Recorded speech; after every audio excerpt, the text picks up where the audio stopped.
First படமே வந்து Selva sir வந்து ஒரு ஜீனியஸ் மாதிரி ஒரு டைரக்டர் தமிழ் சினிமாவை. உங்களோட ஃபஸ்ட்டு படமே அவர் கூட, அதுவும் தனுஷ் சாரோட சின்ன வயசு கேரக்டர் பண்ணுறீங்க. ஸோ அந்த செல்வா சாரோட ஃபஸ்ட்டு மீட்டிங் எப்படி நடந்துச்சு?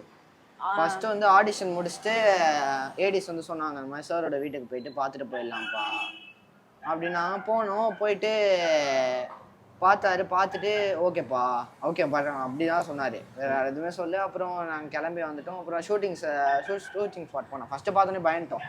இந்த மாதிரி ஷூட்டிங் ஸ்பாட்டையா? ஸ்ட்ரிக்டாக அவர் வந்து ஒரு இருப்பார். சேர்ல உட்காந்து ஏடிஸோட பேசிட்டு இருக்காரு, ஏதோ டிஸ்கஸ் பண்ணிட்டு இருக்காரு. நம்ம போய் ஹாய் ஹலோ சார் அப்படின்னா இன்ட்ரடியூஸ் பண்ணிக்க முடியாது.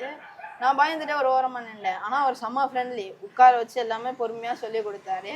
ஃபர்ஸ்ட் ஷாட் எனக்கு 4-5 டேக் போனாலுமே வந்து எனக்கு உட்கார வச்சு பொறுமையாக சொல்லி கொடுத்தாரு. முடிச்சோடனே அப்ரிஷியேட்லாம் பண்ணார். என்ன ஷாட்டு ஃபஸ்ட்டு உங்களுக்கு சினிமாவில்?